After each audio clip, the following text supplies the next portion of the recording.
Hi, I'm Kelly Key, and I am the Assistive Technology Coordinator for Barrington School District in Barrington, Illinois. I have been in the field of special education for over 25 years, both as a special education teacher, as an administrator, as well as the Assistive Technology Coordinator. And today's session is titled Choosing a Universal Core Board, Low-Tech Options to Consider.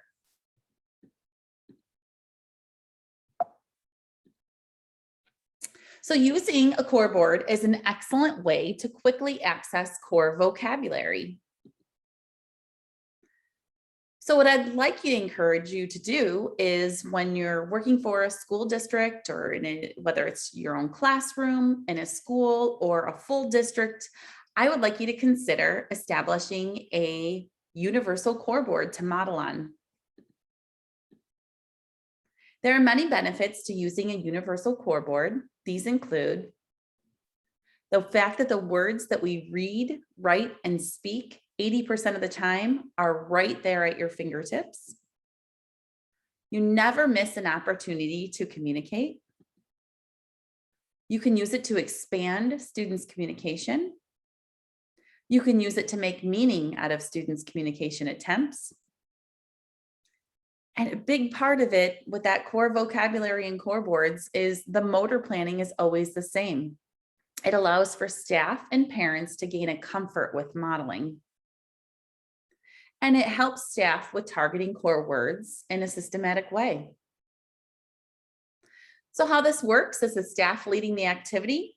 They model on the universal board, and I'm going to show you a variety of different options and how to adapt them.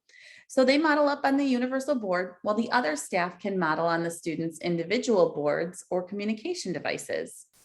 And I always put this caveat in is if the student does not want you to touch their devices, we always need to respect that and take a screenshot of their device or have another device next to you that you can model on. So the most widely used picture symbols are symbol sticks, the MinSpeak or Unity symbols by PRC, and the picture communication symbols, or otherwise known as PCS symbols. But I want to make note that it does not matter what symbols you use because communication is really all about the words, those core vocabulary words you're targeting, not the symbols. But the universal symbol approach does definitely help make it nice for consistency. But again, you don't have to worry too much about the symbols. So core boards, there's many different options out there to consider when you're adopting your universal core board. So I'm going to go over many of those options. This is what we decided 14 years ago when our district started our core vocabulary initiative. We had many students successfully using the accent communication device, or back then I think it was the Vantage by PRC. And so we decided to adapt the Unity or LAMP setup. We had two different boards because staff were so new to core vocabulary and this whole concept of a universal board. We decided to have a 32 board for more of our younger students or mainly for staff that were just starting off, and an 84 board for our older students and for staff that are well-versed in modeling core vocabulary. I am highlighting the 84 board now, though, moving forward 14 years later, 90% or maybe even higher staff are using the 84 board as their universal board now. Once they saw the power of core, they got the motor planning down, they realized that providing the students with more words to model is significantly beneficial to expanding our students' communication. But I'm going to show you a wide variety of options to consider. So Project Core, if you're not familiar with Project Core, you must Google it, go on their website. They are an absolutely incredible resource for you. They are through the Center for Literacy and Disability Studies at University of North Carolina, Chapel Hill. So they not only have universal boards for you to choose from, but they also have many other resources to look at for both literacy and communication. But they on their site have a variety of different options. They are with the PCS symbols, and these are just a couple of examples. If you go on their site, they're already pre-made and ready to go for you.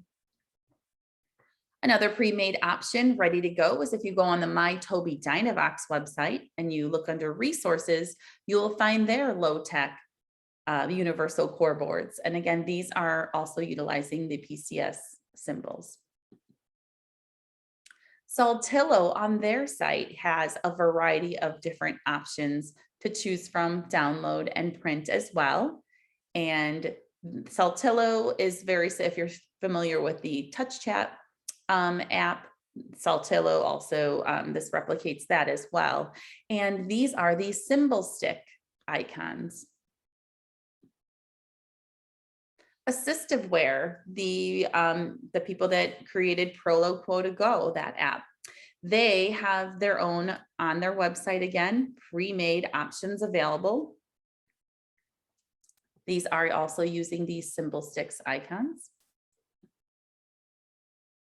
And then this looks very similar to our low-tech boards that we adopted. And if you go on AAC Language Lab, which is another excellent site to check out, they have a ton of free resources, or you can pay a small fee to obtain all of their resources. The PRC or LAMP 84 or accent communication device low-tech layout is available both on AAC Language Lab and the PRC website. And then another option would be just to take a screenshot of a device's core page. So here are just a few different examples.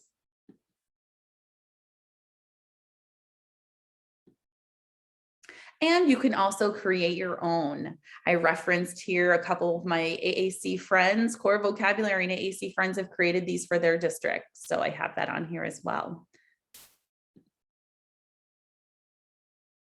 So the key is to consider choosing a board with more words and use masking if you needed. If you're not familiar with masking, here are some examples here.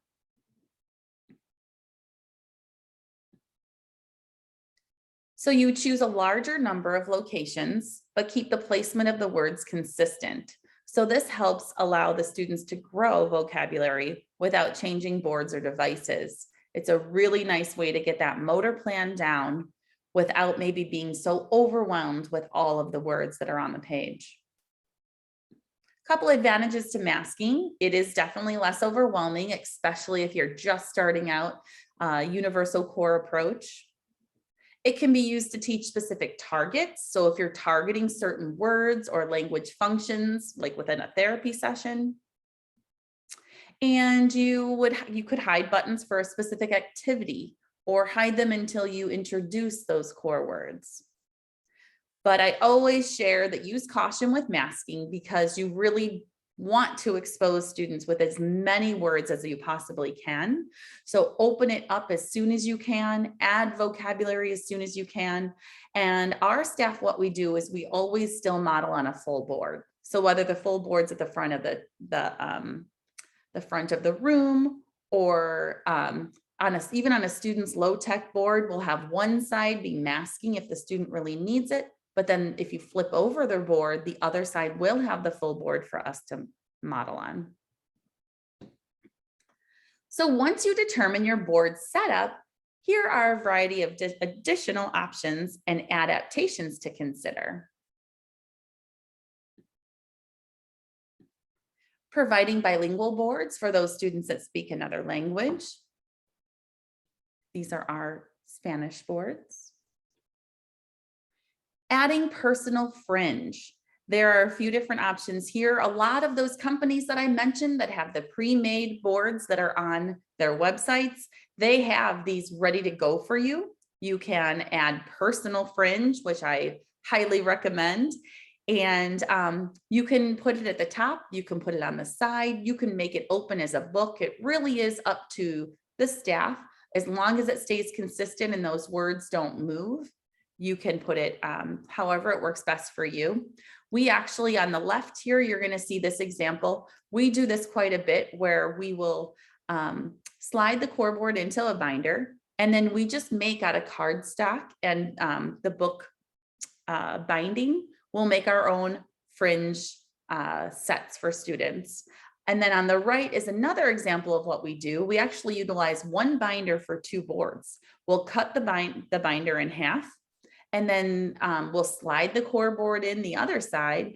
And this is utilizing the binder rings. So one core board will utilize the binder rings and some cardstock to create the fringe.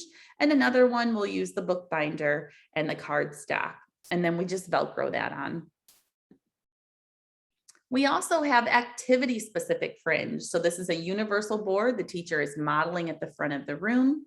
And you can see it's actually just that fringe is just Velcroed to the top. So they're doing something with shapes and the shape monster eating the different shapes. And so she's able to just Velcro on that fringe for that activity. If they were doing a different activity with colors, she could take that off and she could put the color fringe strip at the top. We also have location specific fringe, location boards in different locations of the classroom, as well as different locations of the building. So on the left, you'll see, this is an example of one of our first boards that we created in the nurse's office. And the nurse is the one that chose what fringe vocabulary she wanted at the top. And now all of our nurses in all of our schools, gen ed and special ed, have these. They're actually now with the 84 board. You know, if you go to the gym, in the gym, we'll have our large 84 boards as well, but the fringe at the top is specific to PE class. The board on the right here you see, you can see that there's, it's specific to the play area. And so the fringe at the top is specific to the play area. I do want to highlight there are some wiki sticks around some of those words. Those are the target vocabulary words that they're targeting in that location. And it actually helps the staff then with modeling when they're first starting, is they know like, okay, I can use these core words paired with this fringe in the play area. And I'm not as overwhelmed with all of the other words. And then also we like to add the alphabet. We think that's very important to have the alphabet letters available for students. And, you know, we couldn't have full communication without access to the alphabet. And I love this quote from Dr. Karen Erickson. She says, the only way that someone with complex communication needs will ever be able to communicate whatever they want to say with whomever they want, whenever they want, is if we teach them reading and writing. And that starts with access to the alphabet. So here are just some examples of where you can put the alphabet. You can put it on the back of a core board, on the top of a core board, in the student's flip fringe, on the side, it can pop open, however you do it. These are just a couple examples. It's just very important to make sure they have access to those letters. And you're modeling those as well.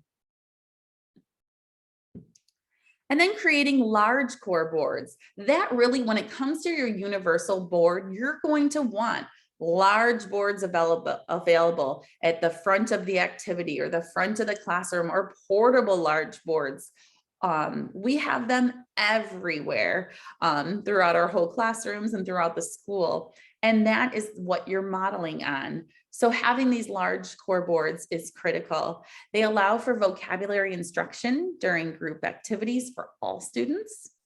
Everyone can see communication being modeled, including the staff and peers.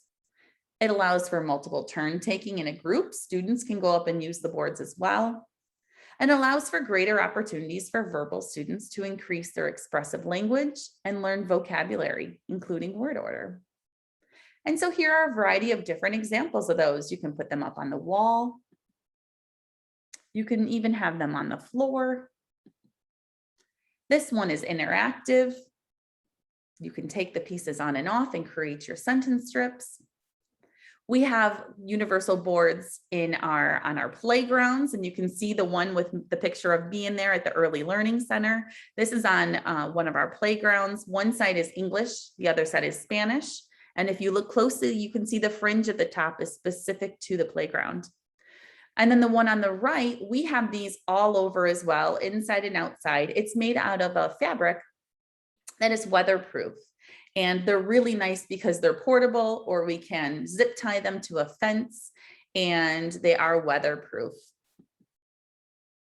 We also have interactive core boards. So we have made them so they have a voice output, and then also they can go through different screens, so they're interactive. That's been a great way to get students' attention. Another great way to get students' attention is pairing it with voice output. We, of course, when we're modeling on the core boards, we are using our voice to speak as an excellent model, but also sometimes hearing that voice come out of a device really helps gain students' attention. And so we have paired it with different devices where we slide our core board in and we record the words. We also, at our elementary and early childhood classrooms, we create core boards into placemats. We add some fringe to go with it. We add the people. You can see the one on the left is just the core board. It has the student's name and his picture.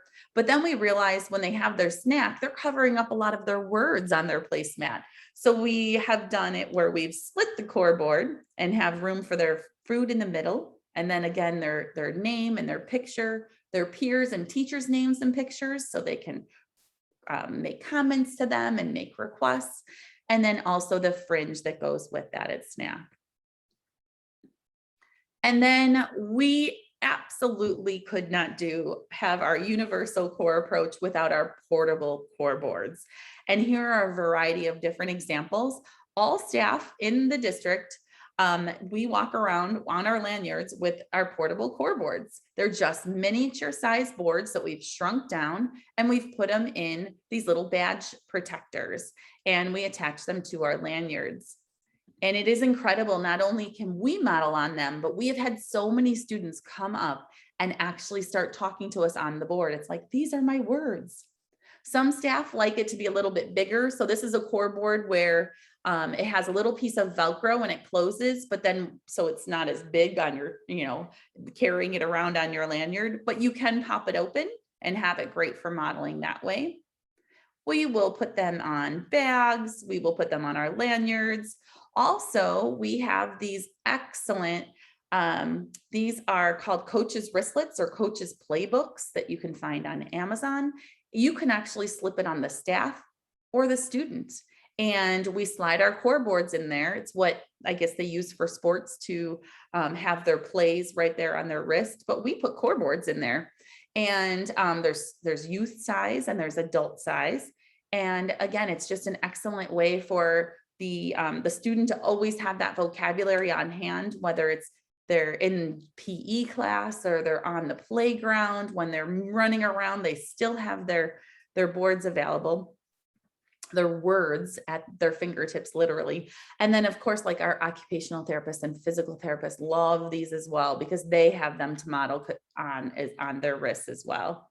If you pop these open, we actually sometimes will even add some core phrases that they, just a little visual prompt for our students.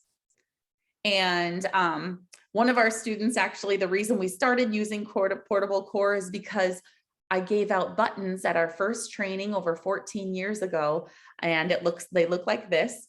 And one of the students had his core board in his backpack, and his shoe became untied and he was just about to have a meltdown. He turned around and saw this little button on his teacher's lanyard, and he was like, "Oh, my words." And his tantrum stopped, and he actually looked at the little tiny button and said, "I want help, please." And he pointed to his shoe. It was amazing how that tantrum was diverted because he saw his words. So having these portable core with you at all times is also absolutely necessary.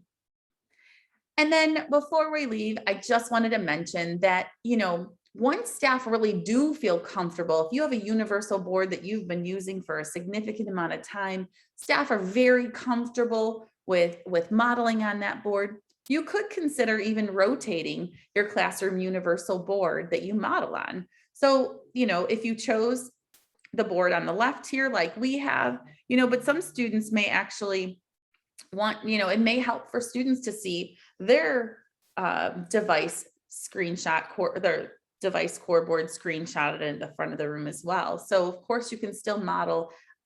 You can rotate them eventually if you choose to model on a variety of different ones. But to start off, definitely to get staff more comfortable and just utilizing those core words, understanding that these are the words that we really need to accentuate with our students. You're going to want to start with that initial universal board. So good luck with that, and check out those resources, and thank you very much.